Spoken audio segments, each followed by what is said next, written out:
Alrighty then, let's see how this one goes. My apologies, this would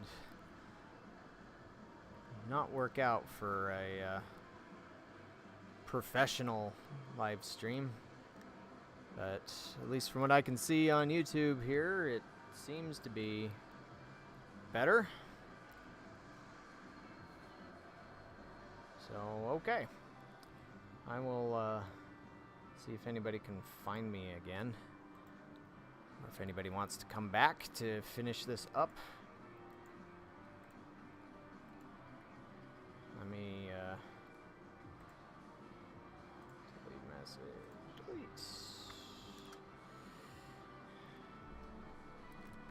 And hopefully fixed.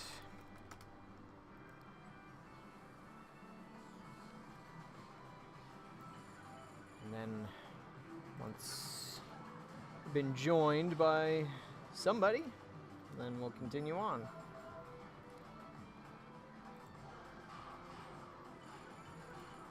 Let me delete that.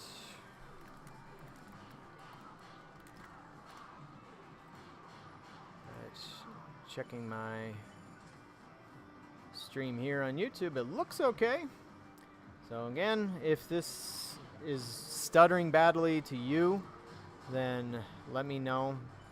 I adjusted some settings to hopefully figure this out and trying software encoding instead of hardware. Don't know why that would be better, but at the moment it seems like things are going along better, so apologies. I know with this being a continued stream of a live stream that had been going, I've already covered several things about several stories about new arcades that have opened their doors all around the world, but we've been in North America covering the arcade at Bally's and the Horseshoe, the new the Velocity Esports, which used to be GameWorks, Emporium Arcade Bar number 7, the Gamers Garage Arcade, Pinball's Kingdom, Game House, Das Flipper House, Arcadomania, Fun Zone Arcade at the Pizza Ranch, and then I was talking about Sing's Arcade in Saint-Anne-de-Bellevue in Quebec. And interestingly enough, if you go to their website, it almost doesn't mention the games at all. It just focuses on art, apparel, and milkshakes.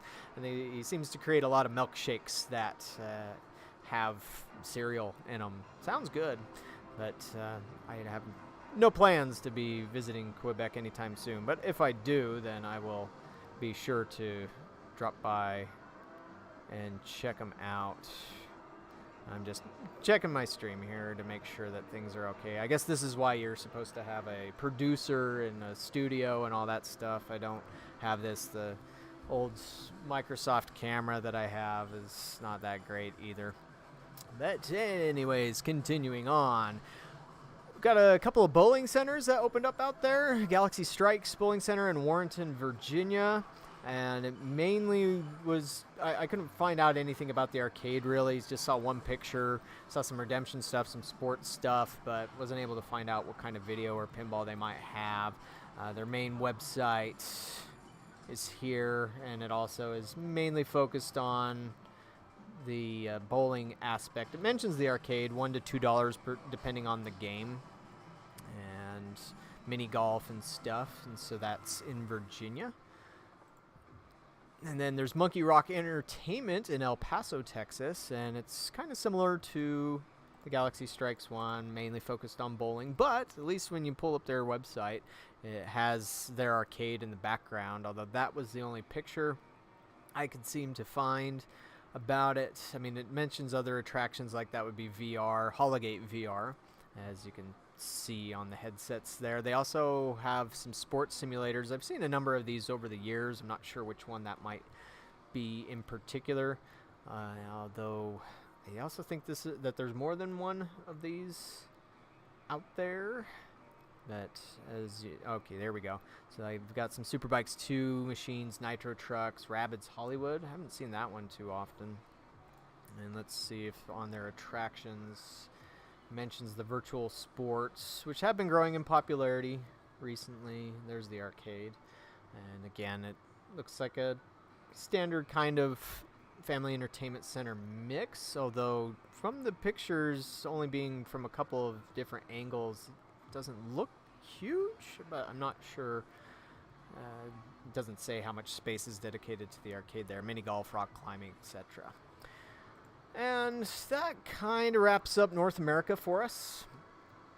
We've got some big chain updates, such as a new Chuck E. Cheese's opening up in Yonkers, New York, and an Urban Air Adventure Park soft play opens up in Midland, Texas. Urban Air Adventure Park is a pretty big chain of trampoline parks, but almost every trampoline park that I'm aware of also has an arcade somewhere inside. Now, jumping over to the other side of the pond, where I know some of you viewers are from, we go to Europe, and particularly Glasgow, Scotland, where a new place called Level X has opened their doors. And this one, interestingly enough, their logo looks a lot like the Xbox logo. So I wonder if that will ever come back at them or not. Seems like when you're overseas, you might get away with stuff like that a little better. But this is one of the few pictures of the arcade that I could find, and as you can see, most of it's blurry. Obviously, these are sports games. Like, that's a Connect 4 Hoops. Looks like the large... Oh, wait, no, that would be the one they call HD. Didn't use a projection, or projector, sorry. This looks like the LAI Games one, maybe? It's hard to tell. A lot of the basketball arcade machines kind of look the same from one model to the next. A lot of the time these days. But right here, that looks to me like a Seawolf 55-inch. That was by Coastal Amusements. While that was a Redemption game, it could be set to amusement only. And Julian, you're mentioning how your local CEC took down the Mad Wave Motion Theater.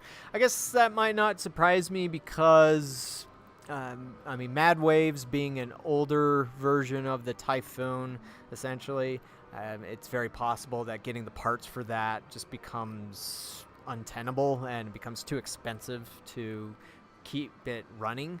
And so it's just like, well, why don't we just sell this off or junk it and get a Typhoon 10th anniversary? But I do understand. It sucks when it's one of your favorites. And the Mad Waves, they made crazy amounts of money, especially back in their heyday. But let's see if we go here to Level X's Instagram page. I mean, I guess it might be different enough from the Xbox logo. And it's not green, so there's that. But I was told that they have a DDR-A20 Plus, and that it's the only DDR-A20 Plus known in Scotland right now, and so there's that. But when you visit their website, it also didn't provide a lot of details on the arcade. And so one suggestion there, so I can help you guys out, for anybody who is operating an arcade, it's a great idea to have a website, and it's a great idea on your website to mention what you got. And that can bring interest there. But let me see. So it mentions these escape rooms and e-carts and a pool hall and cyber darts and stuff. So these are more attractions, possibly ones that are through VR. Oh, here we go. I hadn't clicked on this earlier.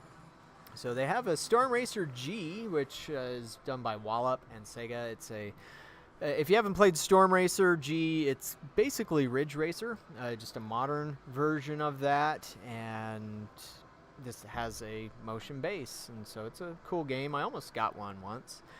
Oh, they have an arcade one up too. But at least they do have some proper original arcades. But yeah, they just don't have a lot on there. And glad to see everybody back in the chat again. If it's stuttering, my apologies about the stutter earlier. If it happens again, let me know. But yeah, I am amazed by how many places don't do much of a website. Like, I myself have a website. I guess I'll toot my own horn here really quick. as I've always had a website. Ever since I was called Game Grid Arcade, I did one, and I have this one now, which I did hire a local guy to put something together that in WordPress and all that. And yeah, it costs me some money, but it's a great marketing tool, and it allows me to essentially share with people what we got. I do need to update this. And I can also put up posts of news and announce things, like announcing the Samurai Showdown 5 Perfect game that I got recently, and also allow people to find the phone number and find us on a map, that sort of thing. And so I wholeheartedly agree. Every arcade, unless maybe you're a route, you need to have a good web presence, and the more information you have out there about the games that you offer, then the better it is for you, the easier it is for you to market it and get your name out in front of people. That's what you want. You want people to come and visit you. Now, granted, I know that not a ton of people are visiting my website. A lot of the customers that I get are just people walking through the mall. But still, I have social media, I have a website, and I think you need to use every tool at your disposal to get your name out there and increase business. Now, for the gentleman that said he was from Sweden, that there is this company called Game State, and there's another one similar to them where they've been expanding like crazy across Europe, so it's very possible that one of their locations could open up soon in Sweden, hopefully. Just one issue that I've always been aware of when it comes to Europe, granted I've never opened up a business there, I've never even been to Europe, but from talking with others who have, is that a lot of countries, a lot of cities have pretty strict regulations and make it very, very expensive to operate something like an arcade in their regions. And like Germany is one where even back in the golden age of arcades, the early 80s, they, from what I've heard or read before, that they made it very difficult to operate an arcade. And so this particular one that we're going to talk about now, Game State, they just opened up what is called the largest arcade in Berlin, and to achieve that, they only have 70 games. Now, that's not a ton of games, especially if you compare it to some place like Galloping Ghost, but nobody's really close to Galloping Ghost except for Fun Spot. Anyways, most arcades will have between maybe 50 to 100 games, somewhere around there. And so, but with Game State, I mean, I know that they have a bar, and let's see if they mention what games that they have. And see, you can, if you look here, notice how they have all these locations that they've been opening up in the Netherlands, Amsterdam, Rotterdam, etc. So these guys are really pushing hard to expand their offerings in Europe. And so if anybody might be able to do it that has the capital to make it happen, it looks like they might be the ones. These guys also have a DDR A20 Plus, VR Rabbids, a Halo Fireteam Raven, Mario Kart Arcade, Zombies, that's a redemption game, Pac-Man Battle Royale, NBA Hoops. Oops, they forgot the N on the end of that one there. It's okay. English isn't the first language. Jurassic Park. So obviously, where I read that they have around 70 games, there's a lot that they didn't list here. And so, yeah, that's... But still, if you're in Berlin and you want a place to go play some video arcade games, this looks like the place. And so, okay, yeah, these guys... Oh, they have one in Poland. I can't remember if I mentioned that one or not. Belgium, and then most of them are in the Netherlands, and so they're expanding into Germany. So maybe they'll get into Sweden soon. Looking at the chat really quick, they got rid of Fruit Ninja FX2 at Dave & Buster's. Why would they do this? Well, anytime that an arcade is going to get rid of a game, it's pretty much always going to come down to the fact that it's no longer making money. And or maybe it's not, well, every game, when you get it, it's going to earn at a certain high level for whatever it is. light gun games will tend to have a ceiling, and then they go down to what their average is going to be, and then they hang out there. Some games may see a high start, and then they drop off a cliff, and then their average is very low after that. It just varies on the game. There are some games which are very consistent, like here, my Walking Dead has been a very, very consistent game. Jurassic Park Arcade, one reason why you see this everywhere is because it's also super consistent, even though the game's almost going to be a decade old here in 2.5 years. It's still earning pretty much the same that it did back when I got it. I don't know if you can see it, but behind the Walking Dead there, I have an LAI Games is Outnumbered. Unfortunately, it's kind of rare. Not many places have it. I think it's a great game. It's also been very consistent. It doesn't out-earn like The Walking Dead or something like that because it doesn't have a license attached to it, but as a shooting gallery skill-based game, that's what it has. So if you're seeing a game that's like one of your favorites that suddenly you just go to your Dave & Buster's or wherever, and then one day it's no longer there, most likely is that it didn't earn well, or it was constantly having problems like maintenance issues, and that digs into the costs or it causes costs. And if it's a big headache, then eventually the place is just going to want to sell it or get rid of it, throw it away if it's unsellable. And that's pretty much the simple answer as to why why that happens. And yeah, sometimes there's that. Sometimes you'll get locations that just have a ton of money. Dave & Buster's is a great example where they could just buy stuff and they want to see how it does. And it might become one of your personal favorites, but then it's not actually doing very well for everybody else. So it's like it's not everybody else's personal favorite. And it's like, well, we need to raise some money to buy something else. And so let's sell this off and then I'll grab something else. And that's actually what I'm going to be doing here. I need to start listing some games for sale locally, so I can make space in case I close my second location down. Yeah, and then of course there are games that are discontinued at some point. That's also normal, and when something's discontinued, then the prices on the parts skyrockets. That's one thing I'm not looking forward to on the Outnumbered, is the guns were like $1,300 each, which is crazy. So hopefully they'll last a very, very long time. But and yeah, there are also some machines that are on lease, as George mentions, where it's really just there temporarily. Like if you lease a game out and the distributor says, well, you can choose to buy it at the end of the lease or we can take it back. Sometimes the game may not do so well and the location says, well, this didn't do well for us, so go ahead and take it. We'll get something else on a lease. And so it's very common in an FEC like Dave & Buster's that if one game goes, another one fills in its place. So, yeah. And what's a reasonable loss leader? That's a good question. I mean, I guess what I generally look at is consistency. As long as it's a decent consistency, if it's making $20 a week and it's a brand new game that costs thousands of dollars, and that's not cutting it.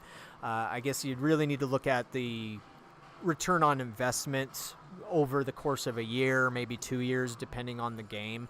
And this, of course, is what I've talked about with pinball in recent times, where when pinball pro models were at, say, $5,400 to $6,000, somewhere around there, it was already seeming like the ROI on that was 2, 3, 4 years, 5 years, and that's something that isn't very tenable, and it's hard to justify. And now that something like James Bond is $8,000 to start, or Toy Story 4 is $12,000 to start, then yeah, it's just I don't know how you make that money back until you sell it. But like my Outnumbered, I want to say it's usually making somewhere around 300 coins a week, and it's been doing that pretty much since I got it, and I paid $5,500 for it. So I'd have to sit down and look at the math to be sure. But, I've been happy with that one. Minecraft Dungeons, it's weird because it's been so inconsistent. It's like this on the earnings. One week it's really low, and then the next week it's super high, and then it's in the middle, and then it's low again, and then it's high again.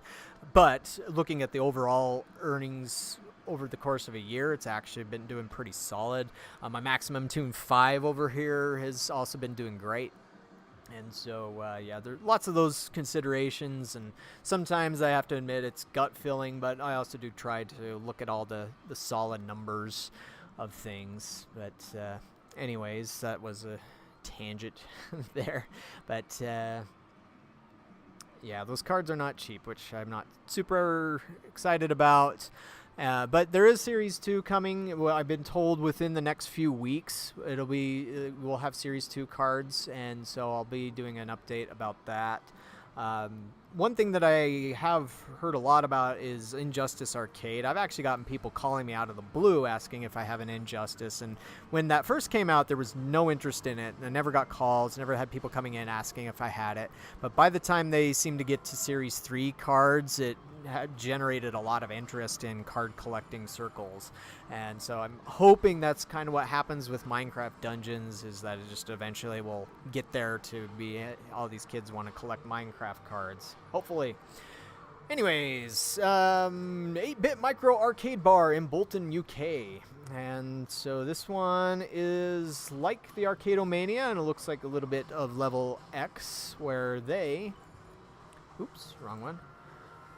Also have exclusively arcade 1-ups, which, again, I don't recommend. If you can get your hands on a good original arcade machine, it's worth it and everything. Although this does sound like it is a free play place. That's what I've noticed, is it seems like most of the places that are putting in arcade 1-ups are doing these are in these free play sort of situations. But it does beg the question, I mean, what if some company like Raw Thrills or Bandai Namco or Sega was to reproduce original machines and do maybe kind of the arcade 1-up thing, but for arcade operators? And granted, Namco already does that with their Pac-Man's Arcade Party, Pac-Man's Pixel Bash cabinets. And as far as I know, SP95 is, I don't believe it's legal. It's just, I don't know. I have not heard of any instances of like arcade 1-up pursuing anybody. But would I recommend, if anybody out there that hears the sound of my voice is looking at starting arcade, would I recommend that you do arcade 1-ups? Absolutely not, because that is something that could happen. And so, and on top of that, just having the originals will do better, I would have to imagine, than the lower quality arcade 1-up things. Granted, I don't own any arcade 1-ups. I just hear about them through circles, and that things like the control panels break. And I know they have deluxe versions sometimes, but yeah, just spend a little bit more money and it's worth it if that's what it's all about. But yeah, why take the legal risk? I wholeheartedly agree. You never know, and you don't really like how much money that will cost you if that did happen to you. I don't think would be worth it. Now, again, I do understand inflation is killing everybody everywhere, all around the planet. And where it used to be you could get an arcade machine for $200, now it's $800 or $1,000. So I totally understand. But if you are patient, you can find some good deals out there. Let me take you to, this is a local newspaper for me, but they have a great classified section. And yeah, they have arcade 1-ups in here. And people trying to rent them out. But sometimes you can, I've actually found quite a few original arcade machines. So like a Time Crisis, or here we go. So like a Suzuka 8 hours for $995. Tekken Tag $1,200. Capcom Bowling $600. Sky Kid $600. Time Crisis 2 was $650. Time Crisis 3 was $300. Asteroids $2,500. Rush 2049 $2,000. Shack. I'm not sure what that one is, or Wildfire, or Road Kings, unless they're slot machines or something.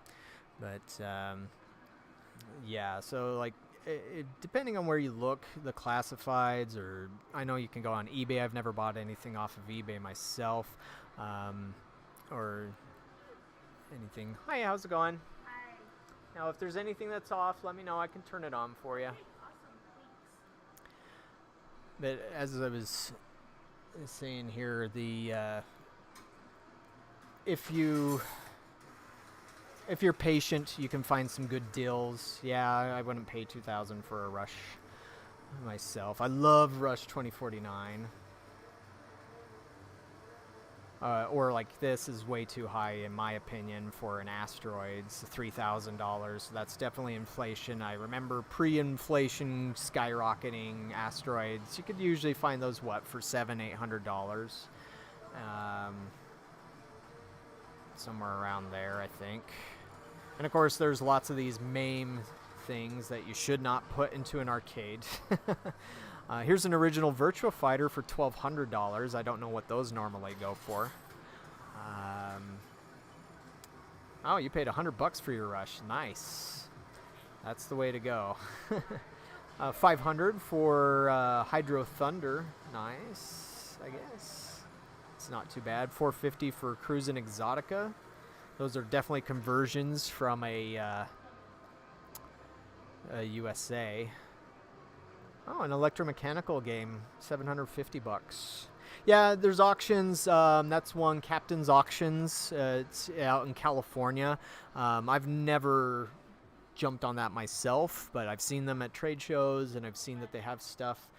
But yeah, it also depends on the region where you're at. Like some areas will see more cabinets than others, and like Blitz. I think I paid $600 for a Blitz about 5 years ago, so that's gone up. So I do get it that a lot of these things are still very expensive, very overpriced, and sometimes you just gotta hold out for them to come down. You know, Donkey Kong at $1,100 isn't too bad, but as I recall, I paid $600 for mine, so it's almost gone up twice that much. A free Wave Runner. Free doesn't work. So sometimes you may be able to find something for free. You just have to be willing to work on it. Which is that's actually how I got my Asteroids Deluxe back in 2004. 2003, 2004, is a friend saw somebody throwing it out and the monitor didn't work. I found somebody in Texas that could fix the monitor for $80, and so the friend gave me the cabinet for free, and so it really just cost me $80 to get that thing working. So yeah, I do understand that it's a lot easier to have started an arcade years ago as opposed to right now. And now is not necessarily the best time to be opening up an arcade. But still, you should try and avoid using arcade one-ups. Just please, don't go that route.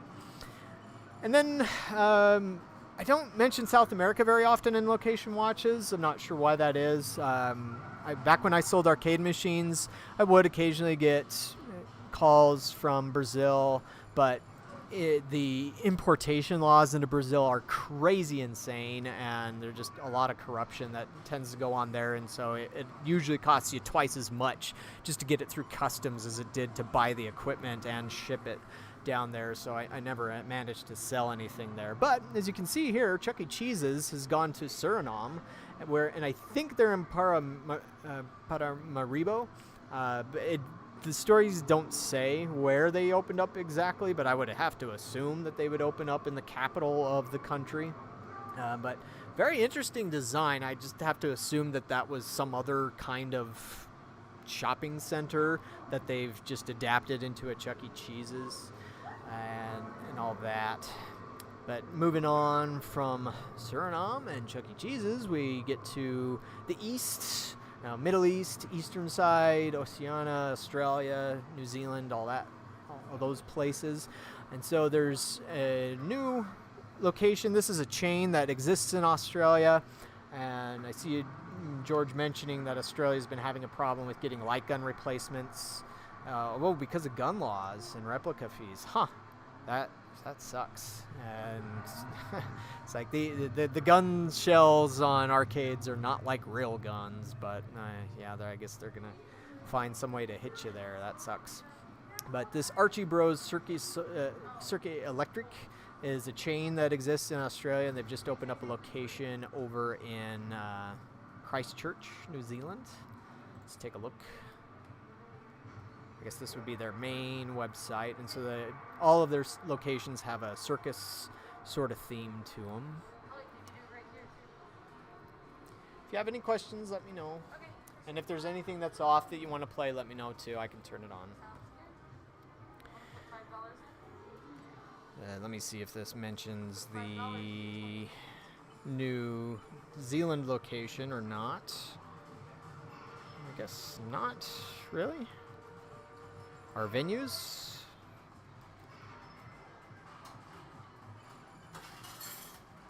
So Western Australia, Queensland, Victoria, New South Wales. Looks like they don't have the New Zealand location on there yet. So if we go to the news article that I read about it. How much money do I save? It's hard to tell just because every day it'll be different as to when I turn them on, but I do remember doing some early experiments and just turning everything on in the mornings for a while and seeing the difference. I think I saved several $100s a month by not having everything on. And yeah, it does confuse people sometimes. I might lose a sale or two because people think I'm closed even though the gate's wide open, and there are some games on near the front. But still, to me, it's worth it to be saving at least a few $100s or several $100s over that. And I guess let me show you guys here so you can kind of see in the back there. And so again, yeah, it does confuse people, but I've got some signage up that says it, and as you guys have also heard me say more than once, that I'll let people know, and if they're serious, they stick around and they buy tokens. And so I don't know if any other arcades out there do that, but for those in Europe where particularly electrical costs have been skyrocketing, I would highly recommend that if you can. Julian, I do have a tour somewhere on YouTube. My arcade's called Arcade Galactic, and I posted some tours there. Back before YouTube allowed different channels, I had a tour or two of the location on the Arcade Heroes channel, but that was from a much older location that I've moved on from there. I have different games at this place, but yeah, I do have somewhat recent drone tours of this location and my other one up and around. But anyway, sorry, getting back to this Circus Electric in Christchurch, and this is over at stuff.co.nz. They have a lot of circus-themed attractions, and it looks like mini golf set up and very cool bar eating area. But they've got some games such as Daytona Championship USA Deluxe, and this one here I want to say is I don't know if that's a speed driver or not. I can't really tell. And they got bowling. Let's see if the video up here shows anything. Oh, they got a Space Invaders Frenzy in the background there. You saw a lamb.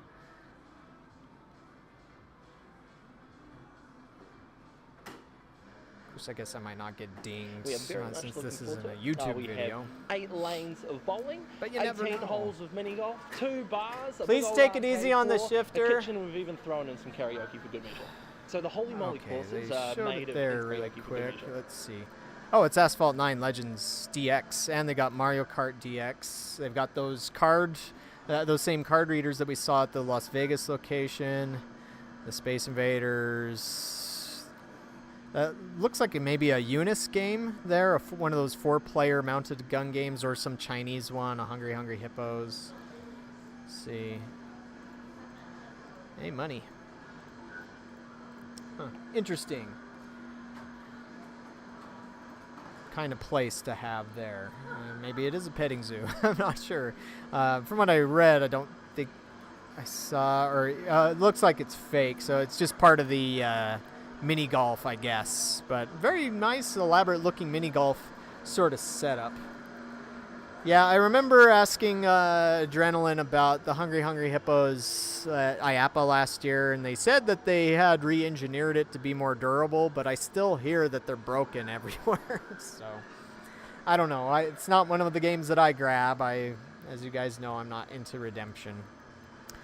And then, let's see, hopping back to the post, there are a couple of Japan, I was going to say Japanese, or Japan store updates. There's Geigo, who is owned by Genda, where they bought all the Sega locations, and they have been opening places, but unfortunately in Japan they've been focusing a lot on the prizes. However, maybe we can zoom in here. This looks like it might be a Dark Escape. I'm not sure. I know that the Japanese cabinet was a little bit different. You got the Pac-Man Smash there, or Big Bang Smash is what it was called over in Japan. It didn't have the Pac-Man stuff on it, but I mean, you can see over here they have some Gashapon and some other Japanese Redemption stuff. Yeah, and their prizes are cool. Minister, as far as I'm aware, arcade 1-ups are not, there's no legal allowance for arcade 1-ups to be used, but I don't know for sure. Just, I know with any emulator, like a MAME emulator, I don't know what arcade 1-up uses. No, they're not supposed to be allowed for commercial use at all. But yeah, it looks like this Geigo location, oh yeah, there is a House of the Dead. I just barely noticed that in the picture there. So there are some video games at this Geigo location at Marie Toyama, at Toyama Station in Tokyo. And so it's not just prizes, fortunately. And so some good news for Japan. They also just barely opened back up to tourists and not being so stringent as they were. So hopefully that helps change things. Capcom's also been opening up some stores lately. This new one, this Plaza Capcom, is called Miraino. I would believe how they might pronounce that. And this one has some climbing walls and other physical activities, as I read here. It doesn't really mention arcade, though, so I'm not sure. Oh, okay, they have an amusement zone, but they only show a picture of it having the crane machines and stuff. Guess it wouldn't hurt for them to put a Street Fighter V arcade machine in there, too. But, yeah, so, like, with... on the conversation about arcade 1-up, like, if you... I know most consoles these days don't have discs anymore, like the Switch has cartridges, but I know with many discs it said they printed on them, this is for private home use only, to prevent people from using them in an arcade or lounge situation where somebody was charging for them. And so I've never heard of an instance where the console thing or arcade 1-ups or running emulators is legal unless you're paying a licensing fee to the manufacturer, to the original creators. And just the chances of you being able to, go to Capcom or go to Microsoft or Nintendo or Sony and be able to work out a deal that makes any sense of setting one up, because they don't make money. I try to tell people this all the time, that console games do not make money in arcades. It just never happens. And kind of the same thing with, as I've talked about with classic games before, they also don't make a lot of money. And so if you want to go the legal way about it and get all the licensing, there's no way that it's going to be worth all the money on top of what money you already have to pay to buy the machine. So Yeah. So yeah, like Xbox 360 games, Xbox One games, all current games. There's nothing that has changed from a legal standpoint that should allow you to operate them. Now, I have seen a lot of places that do the free play sort of business model, set up consoles, and again, I've never heard of Microsoft or Sony or Nintendo going after these places, and so maybe it's just legal because of lack of enforcement, but that's still something you could always, it's a tightrope to be walking across, because sometimes you can get a call or a cease and desist letter from somebody if they think that you're doing something similar to what they're doing, and for much smaller companies. And one example from here in Utah right now that's playing out in the courts is we have a local company called Crumble Cookie, and they just make really nice cookies that are about the size of my my pad here. Hi, how's it going? How can I help you? Can I get your 20 tokens? $20?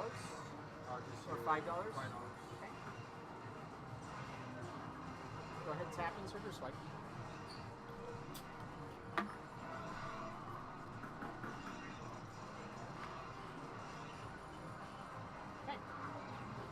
$5. Yep, you're welcome. And if there's anything that's off that you want to play, let me know. I can turn it on.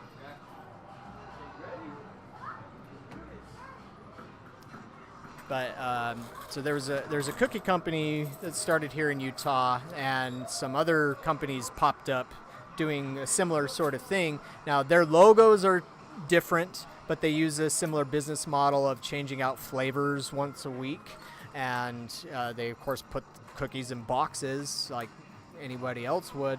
But this Crumble Cookie sued two different companies claiming infringement over the fact that they used boxes, and they were also claiming something about using cookies in their logo. And now this Crumble Cookie had not trademarked the cookie itself, and the logos don't look anything similar. There's just a similarity with the business model, but really you could say the same argument exists for pizza. You know, every pizza place puts them in a box, and every pizza place has pepperoni. Are you going to trademark that? No, probably not. But you know, it's still something that plays out in the courts, and so it always could end up playing out there. So just like I've said, I don't think it's worth it to set up console games. It's not worth it to set up arcade 1-ups. It's not worth it to set up 60-in-1s. And oh yeah, there's the Barcade company chain out east, which enforces and goes after anybody that uses the term barcade, which is very, very surprising that they were able to get that trademarked. And that's why we usually say bar arcades as opposed to that. But going back to Japan, or I guess we already talked about this one. So yeah, that pretty much ends it, but we'll do this video here. There are some coming soon ones, so I will have another one of these posts coming out before too long. Although, less than a month from now is IAPA 2022. It's a giant trade show, bigger than E3. It's essentially the E3 of the arcade and amusement industry. It's used by a lot of theme parks to announce new roller coaster rides, and sometimes you actually get to see previews of the rides in action there, and rope courses and inflatables, and so there's a lot more than arcades there, but the arcade sector uses this as their platform to reveal what they're going to be bringing out in 2023. So I will be there to film. That may soak up some of my time. I will try and get a location, watch post out before then if there are enough new locations opening their doors, but it just depends. Not sure. But let me play this time zone drone lapse footage. They must have had a lot of well-paid actors on this one, and a very good drone operator. I have a drone here which I've used myself to film things, but I've not done nearly as well as this. And if you've never tinkered around with a drone before, it creates a little wind blast. And so that's where, you know, these actors were told to ignore that. Ignore the feeling of the wind and don't flinch when the thing passes by. Just act normally. But interestingly enough, you don't see like the toys blowing around. But very, very cool footage I think that they did here.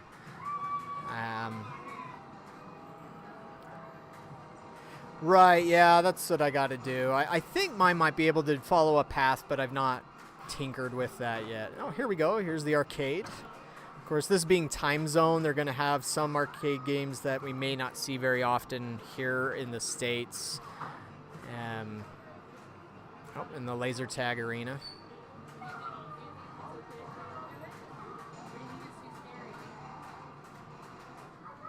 And their redemption area. So one of these days, if I ever get over into Oceania area, I would love to check out a Time Zone. These are kind of like a Dave & Buster's out in Australia, Malaysia, Singapore. Oh, a VR agent.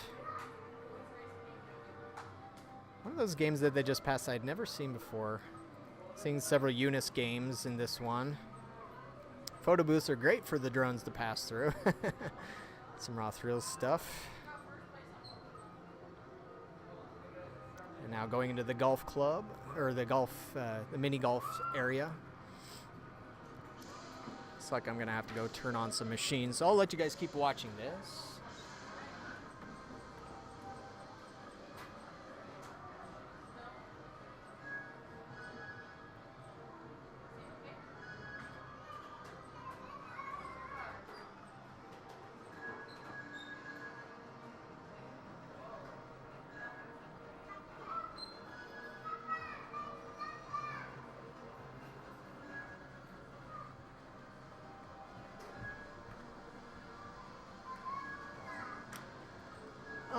On that question of the photo booths, I don't know. I tested out a Grumpy Cat photo booth by Team Play here at this location for a month or two, and Team Play said that the earnings that I shared with them was the lowest that they had ever seen. Now, granted, at the time, the mall that I'm in had 2 or 3 other photo booths in it, and so it had to compete with those, and the numbers that they saw from all these other locations were much higher than the ones that I shared. And so, I mean, they must make something, because there's still a few photo booth manufacturers out there like Apple Industries, not the same as Apple Computer, and Digital Center.